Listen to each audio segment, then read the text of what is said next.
Now we have to discuss force between two parallel linear conductors carrying current. तो ये ampere ने observe किया कि अगर हमारे पास यहाँ दो कंडक्टर्स हैं, जैसे ये दो कंडक्टर्स हैं A B and C D, यहाँ पे भी दो कंडक्टर्स हैं A B and C D, तो एम्पियर ने ऑब्जर्व किया कि अगर इन दोनों कंडक्टर्स में करंट सेम डायरेक्शन में फ़्लो करता है तो ये एक दूसरे को अट्रैक्ट करते हैं, और अगर इन्हीं दो कंडक्टर्स में करंट ऑपोजिट डायरेक्शन में फ़्लो करता है तो वो एक दूसरे को रिपेल करते हैं। तो इस आर्टिकल में हमने यही प्रूव करना है। अब देखो ये जो ए बी है, it is infinite long conducting wire, और इसमें से कितना करंट फ्लो हो रहा है, I1।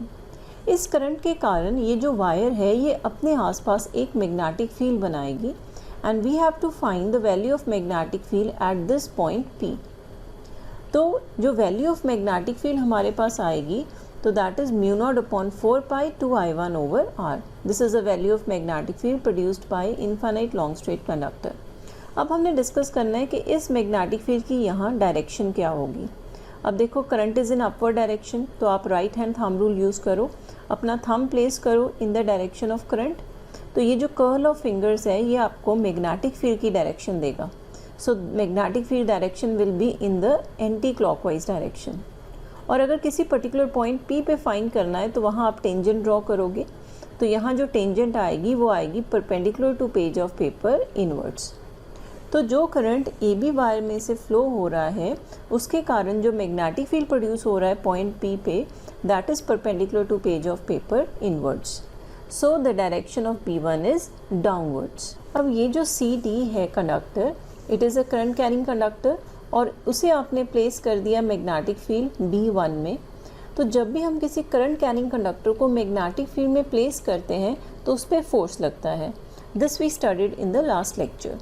So the force experienced by conductor 2 in magnetic field B1 is given by F21 is equal to I2L cross B1। हमने ये किया था कि अगर किसी करंट कैरिंग कंडक्टर को हम मैग्नेटिक फील्ड में रखते हैं तो उस पर फोर्स लगता है I क्रॉस B। अब ये जो I है that is current flowing in this conductor, तो इसमें कितना करंट फ्लो हो रहा है, I2। और इसे हमने कौन से मैग्नेटिक फील्ड में प्लेस किया है, जो ये वाले कंडक्टर ने प्रोड्यूस किया है। So magnetic field will be B1। So value of F21 will be I2L cross B1। Here I2L is a current element, कि हमने कोई भी लेंथ L कंसिडर कर ली और उस लेंथ में से जितना करंट फॉलो हो रहा है I2, so I2L is current element on this conductor. Now we have to find the direction of force acting at this point P.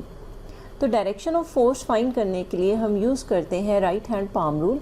आप फ्लेमिंग्स लेफ्ट हैंड रूल भी यूज़ कर सकते हो और राइट हैंड पाम रूल भी use कर सकते हो। तो आप right hand palm rule use करते हो तो आप अपनी फिंगर्स प्लेस करते हो इन the direction of magnetic field and thumb place करते हो इन द डायरेक्शन ऑफ करंट। तो आपकी जो पाम होती है उस पर आप परपेंडिकुलर ड्रॉ करते हो, वो आपको डायरेक्शन ऑफ फोर्स देता है। तो इस केस में हम ये इस तरह प्लेस करेंगे। देखो हमने थंब किस डायरेक्शन में प्लेस किया, in the direction of current, and fingers कैसे प्लेस की, perpendicular to page of paper inwards, that is in the direction of magnetic field, तो ये इनवर्ड्स डायरेक्शन में। एंड जो पाम पे हम परपेंडिकुलर ड्रॉ करेंगे that will give the direction of force. तो direction of force towards conductor A B आ जाएगी। So this force act towards conductor 1।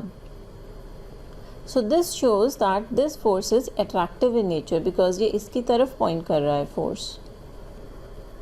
So in magnitude form we can write the value of F21 as I2LB1 sin theta।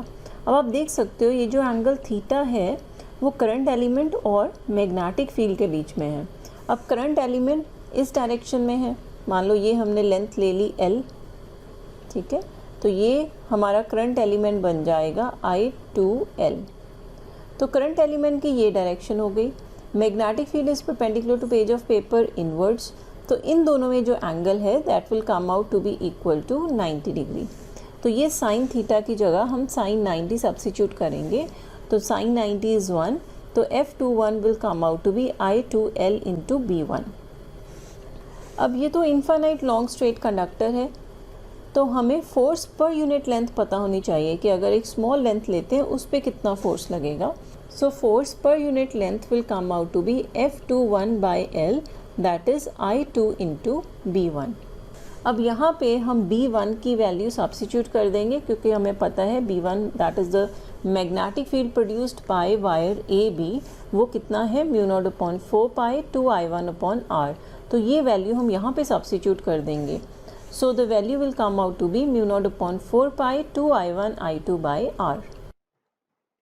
Similarly अगर हम ये वाला point discuss करें, अब जो CD में करंट फ्लो कर रहा है I2 that is in upward direction, तो जो मैग्नेटिक फील्ड की वैल्यू आएगी वो कितनी आएगी इस पॉइंट पे, that is at a distance R from CD.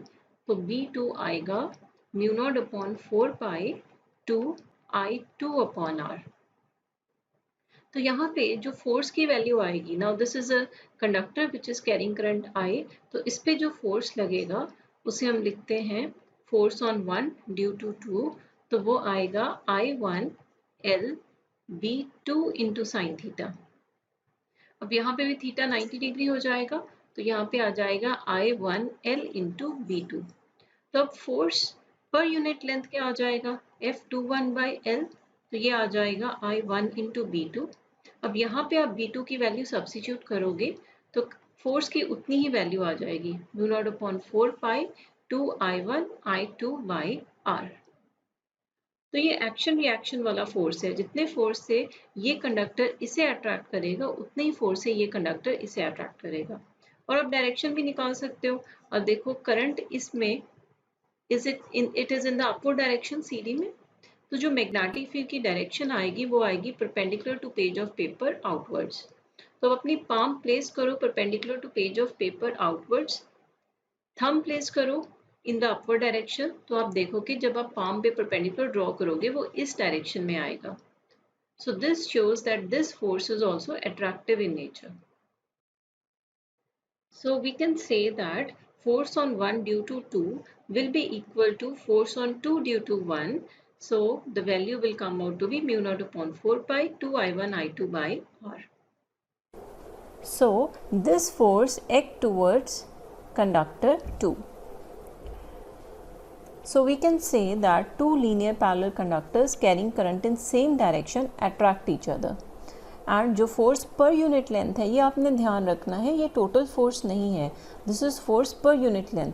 अगर आपको फॉर एग्जांपल क्वेश्चन आता है कि that find force on 5 centimetre length of wire, तो आप इसे मल्टीप्लाई करोगे 5 के साथ because this is force per unit length. And similarly two linear parallel conductors carrying current in opposite direction repel each other. आप ये यहाँ पे देख सकते हो, देखो मैग्नीट्यूड तो सेम ही आएगा इसमें, force per unit length will come out to be μ0/4 pi 2I1I2/R. अब हम इसमें थोड़ी सी डायरेक्शन डिस्कस कर लेते हैं. अब ये जो कंडक्टर AB है इसमें करंट फ्लो कर रहा है I1, तो इस करंट की वजह से यहाँ पे हम कोई पॉइंट P लेते हैं. तो use right hand thumb rule, place your thumb in the direction of current and curl of fingers will give you direction of magnetic field. तो ये मैग्नेटिक फील्ड की डायरेक्शन आ गई. और अगर इस पॉइंट पे आपने फाइंड करनी है कि मैग्नेटिक फील्ड की डायरेक्शन कैसे आएगी, तो आप टेंजेंट ड्रॉ करोगे, तो it will come out to be perpendicular to page of paper inwards. अब देखो मैग्नेटिक फील्ड की ये डायरेक्शन है perpendicular to page of paper inwards. अब जो करंट है that is in the downward direction, तो फोर्स फाइंड करने के लिए आप यूज़ करोगे राइट हैंड पाम रूल. तो राइट हैंड पाम रूल हम अपनी पाम कुछ इस तरह प्लेस करेंगे कि मैग्नेटिक फील्ड अंदर की डायरेक्शन को है, so you will place your fingers perpendicular to page of paper inwards. And current की डायरेक्शन में आप अपना थंब पॉइंट करोगे इन द डाउनवर्ड डायरेक्शन, तो जो आपकी पाम पे परपेंडिकुलर आएगा that will be the direction of force. तो डायरेक्शन ऑफ फोर्स ये आ जाएगी. सिमिलरली यहाँ पे, अब यहाँ पे करंट ये इधर को फ्लो कर रहा है, तो इसके कारण इस पॉइंट पे जो मैग्नेटिक फील्ड की डायरेक्शन बनेगी वो बनेगी perpendicular to page of paper inwards. फिर आप यहाँ पे प्लेस करोगे. अब फिर आप देखोगे कि अगर आपने अपनी फिंगर्स प्लेस की इन the direction of magnetic field, current की डायरेक्शन में आपने अपना थंब प्लेस किया, तो आपकी पाम इधर को आएगी बाहर को, एंड फोर्स उस पर परपेंडिकुलर ड्रॉ करोगे तो ये आएगा. तो आप देख सकते हो कि यहाँ पे ये दोनों एक दूसरे को रिपेल कर रहे हैं. So we conclude that if the current in the two conductors is in the same direction then they attract each other, and if the current in the two conductors is in opposite direction then they repel each other. तो अब हमने 1 ampere को define करना है. तो अभी हमने किया that force between two parallel current carrying wires is given to be mu naught upon 4 pi 2I1 I2 by R. So this force can be repulsive or attractive, which depends on the direction of flow of current in these wires. और ये जो force होता है ये equal and opposite force होता है, मतलब जितनी फोर्स से ये इसे अट्रैक्ट करेगा उतने ही फोर्स से ये कंडक्टर इसे अट्रैक्ट करेगा. तो इस फॉर्मूला से हमें 1 एम्पियर को डिफाइन करना है. Now suppose that the current flowing in these two wires is equal to 1 ampere, that is I1 is also equal to 1 ampere and I2 is also equal to 1 ampere. और हमने इन दोनों wires को 1 metre distance पे ही place किया है. तो अगर हम ये दोनों values I1 is equal to I2 is equal to 1 ampere and R is equal to 1 metre यहाँ पे सब्स्टिट्यूट करें तो वैल्यू ऑफ फोर्स आएगी 2 mu naught over 4 pi and value of mu naught is 4 pi into 10⁻⁻⁷. So we will get the value of force equal to 2 into 10⁻⁷ newton per metre कि unit length पे ये wires एक दूसरे पे इतना force generate करेंगी.